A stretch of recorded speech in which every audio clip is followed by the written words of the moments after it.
先輩ジャパニーズカフェへようこそ。猫先輩です。ひよこ後輩です。今日もよろしくお願いします。今日のテーマはね、日本の手続きだよ。手続き、正直一番苦手かもしれないです。役所とか銀行とか窓口でドキドキするでしょ？します。じゃあ今日で克服しましょう。その前に前回の復習覚えてる？はい、夏の暑さ対策でしたよね。そう、無理は禁物。ちゃんと水分取ってる？もちろん、こまめに飲んでます。今日も手続き頑張ります。まず日本の手続きって書類が多いんだよね。わかります。何を持っていけばいいか毎回迷います。しかも窓口は平日の昼間しか空いてない。そう、それなんですよ。仕事を休まないといけない。だから1回で終わらせるのが一番大事なんだ。1回で？私、大抵2回行くことになります。あるある。書類が1枚足りなくて出直すやつね。それです。本当に悲しい気持ちになります。今日はね、その出直しをなくす方法を教えるよ。知りたいです。窓口で固まらないコツも。もちろん、手続きってコツさえつかめば怖くない。心強いです。じゃあ、何から始めますか？まずは、行く前の準備。これが9割だよ。9割も準備でほぼ決まるんですね。そういうこと。じゃあ具体的に見ていこう。準備の第一歩は必要書類を事前に調べること。事前にですか？どうやって調べるんですか？今は役所のホームページに大体書いてあるよ。なるほど。持ち物で検索すればいいんですね。そう。あと電話で聞くのも実は早いんだ。電話、ちょっと緊張しますけど、聞きそうですね。この手続きに必要なものはありますかって聞けばいい。あ、その一言メモしておきます。聞いておけば二度手間にならないからね。二度手間。まさに私のことです。次に大事なのが本人確認書類。本人確認って、つまりあなたは誰かですよね。そう、顔写真付きのものが一番強いんだ。免許証とかマイナンバーカードですか？そう、それ1枚で済むことが多いよ。もし写真付きがなかったらどうするんですか？その時は保険証プラスもう1点みたいに2ついる。なるほど。1点で足りない時もあるんですね。だから財布に2点入れておくと安心だよ。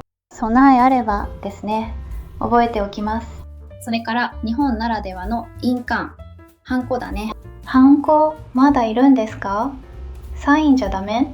場面によるね。最近はサインでいいところも増えた。でもまだ印鑑がいる手続きもあるんですよね。特に銀行口座とか大事な契約はね。印鑑にも種類があるって聞きました。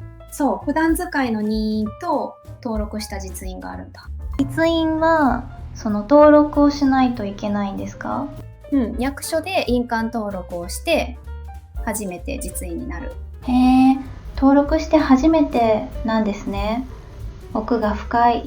引っ越しの時は転出届と転入届がセットだよ。2つもあるんですか？順番はあるんですか？前の町で転出、新しい町で転入。じゃあ引っ越し前にも1回行くんですね。そう。それと転入は引っ越してから14日以内。14日以内。期限があるんですね。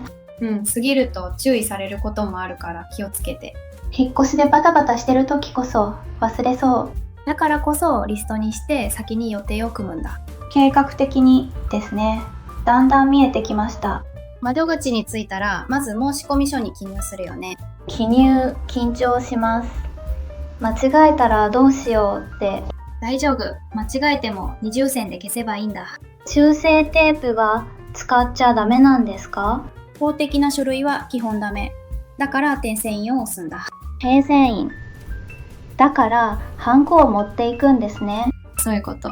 あと書くのは黒のボールペンね。鉛筆はダメですよね。消えちゃうから。正解。改ざんできちゃうからね。ペンが安全。細かいルール1個ずつ納得です。それでね、役所に入ったら番号札を取るんだ。番号札。病院みたいに呼ばれるまで待つやつ。そう、だからその間に書類を書いておくといい。待ち時間を有効活用ですね。賢い。混んでる日は1時間待つこともあるからね。1時間。じゃあ空いてる時間も知りたいです。月曜の朝と昼休みは混む。逆に午後は空きやすい。なるほど、午後狙いですね。メモメモ。あと月末と月初は引っ越しが多くて混むよ。時期も関係あるんですね。奥が深いな。ところで窓口の人の言葉難しく感じない？感じます。丁寧すぎて逆にわからない時が。例えばこちらにご記入をお願いしますとかね。それはなんとか。でも早口だと焦ります。そういう時はもう一度お願いしますっていいんだよ。聞き返していいんですね。失礼かと思ってました。全然、むしろわからないまま進む方が危ないよ。確かに、分かったふりが一番怖いですもんね。だからメモ用紙を出して書いてくださいもあり。その手がありましたか。視覚でわかると安心です。引っ越したら健康保険の手続きも忘れずにね。保険証ですよね。会社に入ってないと自分でやる？そう。その場合は役所で国民健康保険に加入する。加入っていう言葉、手続きでよく聞きます。俳優の固い言い方だと思えばいい。なるほど、固い言い方。年金も同じ感じですか？そう、国民年金もセットで案内されることが多い。一度に案内してくれるなら助かりますね。だから保険と年金もお願いしますと言えばいい。その一言でまとめてできるんですね。便利。さて後半は銀行。まずは口座開設からだね。口座開設。これも書類一杯ですか？本人確認書類とハンコ、あとは住所がわかるもの。住所がわかるものっていうのは？公共料金の請求書とかね。今の住所が書いてあるもの。なるほど。口座を開いたら通帳がもらえる？通帳とキャッシュカード。暗証番号も決めるよ。暗証番号、誕生日にしちゃダメって言いますよね。そう、すぐ推測されるからね。バラバラの数字がいい。防犯のためですね。しっかり考えます。口座ができたら次はお金の動かし方。振り込みと振り替え、よく混乱します。違いは何ですか？振り込みは相手の口座へお金を送ること。なるほど。じゃあ振り替えは？振り替えは自分の口座から自動で引き落とされる仕組み。家賃とか電気代が毎月勝手に引かれるやつ。その通り。一度設定すれば払い忘れがなくなる。便利ですね。でも手数料はかかりますか？振り込みは手数料がかかることが多い。振り替えは無料が多いよ。そこも違うんですね。手数料バカにできない。塵も積もればだからね。そういえば ATM でもお金を下ろせますよね。もちろん。でも時間帯で手数料が変わるんだ。時間で変わるんですか？知らなかった。夜とか休日は時間外手数料が取られることがある。同じお金を下ろすのに損した気分になりますね。だから平日の昼に下ろすのが一番お得なんだ。まとめて下ろしておけば回数も減りますね。そうそう。ちょっとの工夫で無駄が減るんだよ。手続きってお金の知識ともつながってるんですね。それでね、手続きで一番おすすめの習慣があるんだ。習慣？気になります。何ですか？出した書類は必ず控えを取っておくこと。控えっていうのはコピーのことですか？そう。提出したものの写しを自分用に残しておくんだ。なんで残しておくといいんですか？後で言った言わないになった時証拠になるから。なるほど。自分を守るためなんですね。そう。それと受け取った受領証も捨てないでね。受領証も大事と、だんだん用心深くなってきました。あとね、手続きには期限があるものが多いんだ。さっきの14日以内みたいなやつですね。そう。期限を過ぎると損をすることもあるんだ。損ですか？例えばどんな？手当がもらえなかったり、余計に払ったりね。それは痛いです。期限どう管理してます？もらった紙の期限をすぐスマホのカレンダーに入れる。この場で入れれば忘れないですね。後でやろうが一番忘れるからね。耳が痛い。でも本当にそうですね。それでも当日どうしても困ったらどうします？入り口の近くに案内係の人がいることが多いよ。あ、最初に立ってる人ですね。聞いていいんですか？もちろん。どの窓口ですかって聞けば教えてくれる。遠慮しないで最初に聞くのが早いんですね。そう、迷ってる時間が一番もったいないからね。聞くは一時の恥ってやつですね。お、いい言葉知ってるね。まさにその通り。へへへ。ちょっと自信がついてきました。その調子。手続きは慣れれば誰でもできるから。でも平日どうしても休めない人はどうすれば？実はね、コンビニで取れる証明書もあるんだ。コンビニで？それは助かりますね。マイナンバーカードがあれば住民票とかが取れる。住民票、よく聞きます。住所を証明する紙ですよね。そう、しかも土日でも夜でも取れるんだよ。窓口に並ばなくていいんだ。時代は進んでますね。うん。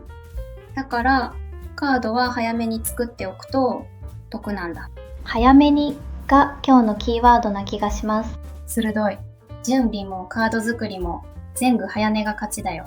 引っ越しの後って住所変更がいろいろいりますよね。そうなんだ。役所だけじゃ終わらないんだよね。銀行とか免許証とかもですか？うん、住所が変わると登録も全部変えないといけない。うわ、考えただけで手が止まりそうです。だからね、一覧表を作って1個ずつ消していくの。チェックリスト。それなら漏れがなさそうです。そう。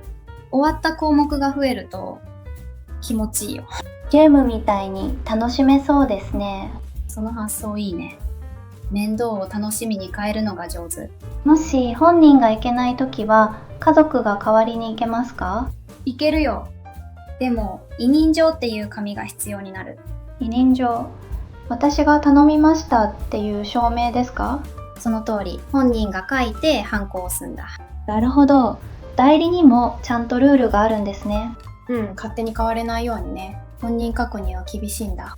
厳しいのは私たちを守るためでもありますもんね。いい捉え方。面倒の裏にはちゃんと理由があるんだ。そう思うと手続きも少し優しく見えてきます。それと、最近は郵送やオンラインでできる手続きも増えた。それなら窓口に行かなくてもいいんですね。うん。ただ、種類によっては窓口だけのものもある。じゃあまず郵送でできますかって聞くといいかも。賢い。それが分かれば移動の手間が省けるからね。手間を省く。いい響きです。でしょ？手続きはいかに楽をするかの工夫合戦なんだ。工夫合戦。じゃあ私も作戦を立てます。あ、でも窓口で違うかですって言われたら焦ります。あるよね、それ。でも慌てなくて大丈夫なんだ。そうなんですか？ついすみませんって謝っちゃいます。謝らなくていいよ。何番の窓口ですかって聞けばいい。なるほど。たらい回しも聞き方一つなんですね。そう。落ち着いて聞けば向こうも丁寧に案内してくれる。落ち着くのが結局一番の武器ですね。本当にそう。焦らない人が結局一番早く終わるんだ。証明書って住民票の他にもいろいろありますよね。うん。戸籍とか印鑑証明とかね。用途で使い分ける。どれが必要か自分じゃわからないことも多いです。そういう時は提出先に何がいりますかって聞くんだ。あ、役所じゃなくて出す相手に聞くんですね。そう。そうすれば間違った証明書を取らずに済む。また二度手間を防げるんですね。つながってきました。そうなんだ。今日の話全部そこに行き着くんだよ。あとね、用事は1日にまとめると効率がいいよ。役所と銀行を同じ日に回るってことですか？そう。役所で住民票を取って、その足で銀行へ。その足でっていい表現ですね。すぐにですよね。そう、言ったついでにそのままって感じ。便利でしょ？段取りを考えると1日が無駄になりませんね。そう、段取り8分って言葉もあるくらいだからね。段取り8分。今日ことわざも増えました。私、前に印鑑を忘れて出直したことがあるんです。ああ、それはショックだよね。半日潰れちゃう。そうなんです。あの時の脱力感、忘れられません。でもね、その失敗があるから次は忘れない。確かに、痛い経験ほどよく覚えてます。だから失敗は悪くない。次に活かせばね。前向きですね。ちょっと気が楽になりました。うん。でね、その出直しを表すぴったりの言葉があるんだ。気になります。今日のキーフレーズですね。細かい話だけど、手数料は現金のことが多いんだ。あ、カードが使えない窓口ありますよね。そう。だから小銭やお札を少し用意しておくと安心。両替の手間も減りますもんね。そうそう。ほんの少しの準備で当日が変わるんだ。ほんの少しが大きいんですね。うん。小さな備えの積み重ねが余裕を生むんだよ。余裕があると窓口でも笑顔でいられそうです。あと、家族の手続きもまとめてできたりしますか？できる場合が多いよ。世帯でまとめて出せたりね。世帯っていう単位、手続きでよく出てきますね。そうだね。一緒に住んでる家族のまとまりって意味？代表者がまとめていけばみんなの分が済むんですね。そう。ただその時も委任状がいることがあるよ。また委任状、さっきの話とつながりました。そう。一個ずつ覚えると全部つながっていくんだ。知識が地図みたいになってきました。面白いです。ちょっと整理してみようか。今日の大事な言葉。それが二度手間。二度手間。1回で済むはずが2回になることですね。そう。同じことを2回やる無駄な手間のこと。ごめんなさい。もう1回言ってもらえますか？いいよ。二度手間。2回手間がかかること。ありがとうございます。今度こそ覚えました。使い方も簡単。忘れ物して二度手間になったとか。あ、私の体験、まさにそれです。でしょ？だから二度手間を防ぐが今日のまとめ。準備して、聞いて、控えを取る。全部そのためですね。完璧。それが分かればもう手続きは怖くないよ。じゃあ練習。二度手間を声に出していってみよう。はい、皆さんも一緒に行きますよ。3、2、1。二度手間。言えました。なんだか手続きが少し楽しみになりました。いいね。準備さえすれば本当にスムーズだからね。今日のポイント、もう一度だけ言っていいですか？もちろん、どうぞ。事前に調べて2点持って控えを取る。二度手間を防ぐ。完璧。皆さんも次の手続ききっと大丈夫だよ。また一緒に日本語学んでいきましょう。ありがとうございました。